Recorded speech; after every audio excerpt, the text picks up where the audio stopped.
Magandang hapon po sa lahat sa inyo mga kaibigan, mga ka-alright. So may pasayero na po tayo. Narito na po sa tag natin. Sa ngayon papunta po kami ng Halcon ng Quezon City. So narito po si Mama. No, okay lang po. Okay lang po kayo.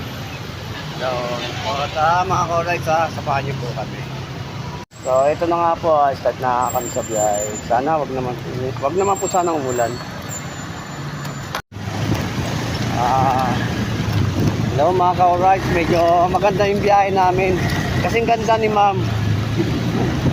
Ma'am, bakit yung sumata to? Kaway-kaway naman po kayo dyan. Alam, pag ganito yung pasahero nyo, gaganahan po talaga kayo bumiyahe.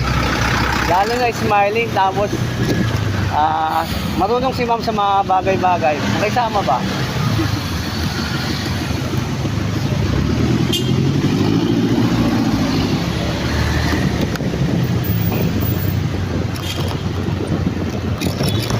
Hindi po ko mag-shoutout, ma'am. Pwede pa yan, ma'am. Shoutout po kayo, ma'am. Pwede yan. Okay lang po yan, ma'am. Ay!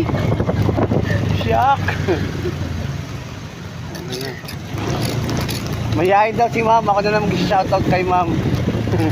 De, joke lang yan. Pinapatawa ko lang si ma'am. Ginugood vibes lang.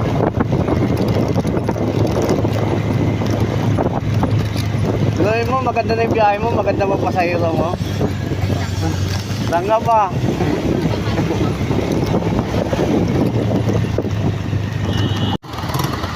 So ito na nga, malapit na po kami. Siguro mga 10 to 15 minutes. Ang layo na tinakbo namin, pero yung beauty ni ma'am di pa nalulusaw pa rin. Buo pa rin. Ma'am, ano po ba sekreto nyo, ma'am? Baka pwedeng sabihin sa kanila.